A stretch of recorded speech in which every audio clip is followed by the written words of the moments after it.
Hello ನಮಸ್ಕಾರ ಎಲ್ರಿಗೂ welcome back to my channel Shruti art and craft. ನಾನಿವತ್ತು ಕಾರ್ನ್ಫ್ಲೇಕ್ಸ್ ಮಿಕ್ಸ್ಚರ್ ಮಾಡ್ತಾಯಿದ್ದೀನಿ.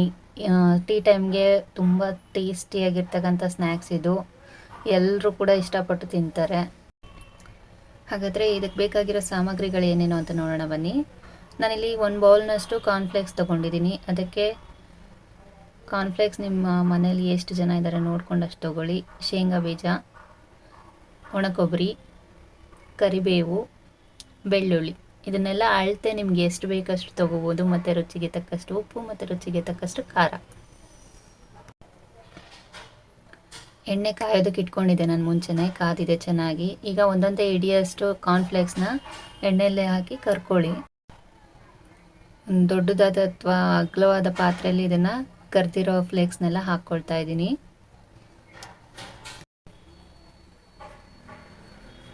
ಇದೇ ಥರ ನೀವು ತೊಗೊಂಡಿರೋ ಅಷ್ಟು ಕಾರ್ನ್ಫ್ಲೇಕ್ಸ್ನ ಎಣ್ಣೆಲಿ ಹಾಕಿ ನೀಟಾಗಿ ಕರೆದು ಒಂದು ಪಾತ್ರೆಯಲ್ಲಿ ಹಾಕಿ ಇಟ್ಕೊಳ್ಳಿ. ಇದಕ್ಕೆ ನಾನು ಅಳತೆ ಹೇಳಬೇಕು ಅಂತಲೇ ಇಲ್ಲ, ಇದಕ್ಕೆ ಯಾವುದು ಐಟಮ್ ಬೇಕಿದ್ರೂ ಹಾಕ್ಕೋಬೋದು. ಇನ್ನು ಗೋಡಂಬಿ ಅದನ್ನೆಲ್ಲ ಕರೆದು ಹಾಕ್ಕೊಂಡ್ರೆ ಇನ್ನೂ ಟೇಸ್ಟಿಯಾಗಿರುತ್ತೆ. ಮತ್ತು ನಿಮಗೆ ಶೇಂಗಾ ಬೀಜ ಅದೆಲ್ಲ ಇಷ್ಟೇ ಅಂತಂದು ಹೇಳೋಕ್ಕಾಗಲ್ಲ. ನೀವು ಚೆನ್ನಾಗಿ ತಿಂತೀರಾ ಅನ್ನೋದಾದರೆ ಜಾಸ್ತಿ ಬೇಕಿದ್ರೂ ಹಾಕ್ಕೋಬೋದು. ನಾನಿಲ್ಲಿ ಸಿಂಪಲಾಗಿ ಮಾಡೋ ಮೆಥಡ್ನ ತೋರಿಸ್ತಾ ಇದ್ದೀನಿ ಅಷ್ಟೇ.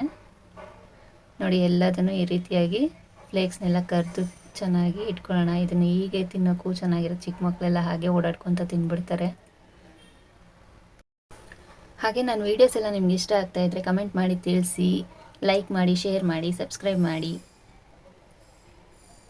ಫ್ಲೇಕ್ಸ್ನೆಲ್ಲ ಕರೆದಿಟ್ಕೊಂಡಿದ್ದೀನಿ. ಈಗ ನೆಕ್ಸ್ಟ್ ನಾನು ತೊಗೊಂಡಿರೋ ಎಲ್ಲ ಇಂಗ್ರೀಡಿಯೆಂಟ್ಸ್ನು ಎಣ್ಣೆಯಲ್ಲಿ ಹಾಗೆಯೇ ಕರೆದ್ಬಿಟ್ಟು ಹಾಕ್ಕೊಳ್ತಾ ಇದ್ದೀನಿ.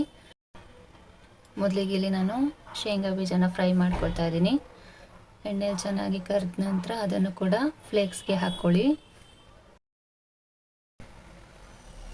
ಅದಾದಮೇಲೆ ಒಣ ಕೊಬ್ಬರಿನ ಹಾಕ್ಕೊಳ್ತಾ ಇದ್ದೀನಿ. ಅದನ್ನು ಕೂಡ ಸ್ವಲ್ಪನೇ ಕಲರ್ ಚೇಂಜ್ ಆದ ತಕ್ಷಣ ತೆಗೆದು ಫ್ಲೇಕ್ಸ್ಗೆ ಹಾಕ್ಕೊಳ್ಳಿ.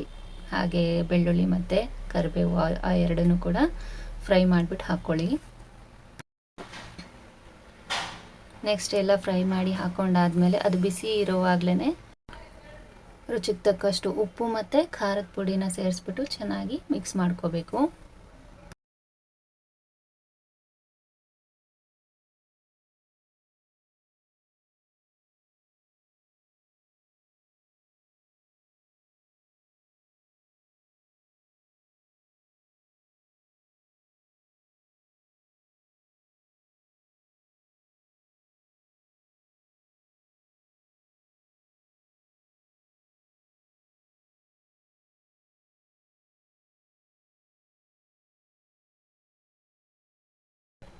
ಎಲ್ಲ ಐಟಮ್ನು ಫ್ರೈ ಮಾಡಿ ಹಾಕ್ಕೊಂಡಾಗಿದೆ.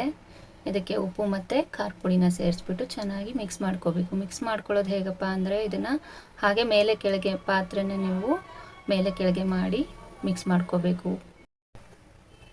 ವಿಡಿಯೋದಲ್ಲಿ ನೋಡ್ತಾ ಇದ್ದೀರಲ್ವ, ಇದೇ ರೀತಿಯಾಗಿ ಎಲ್ಲ ಕಡೆನೂ ಉಪ್ಪು ಮತ್ತು ಖಾರ ಸ್ಪ್ರೆಡ್ ಆಗೋ ಥರ ನೀಟಾಗಿ ಚೆನ್ನಾಗಿ ಮಿಕ್ಸ್ ಮಾಡ್ಕೊಳ್ತಾ ಬನ್ನಿ. ಟೀ ಟೈಮ್ಗೆ ಒಳ್ಳೆ ಸ್ನ್ಯಾಕ್ಸ್ ರೆಡಿಯಾಗಿದೆ. ಈಗ ನೀವು ಕೂಡ ಟ್ರೈ ಮಾಡಿ ಟೇಸ್ಟ್ ಹೇಗಿದೆ ಅಂತ ಕಮೆಂಟ್ ಮಾಡಿ ತಿಳಿಸಿ. Thank you.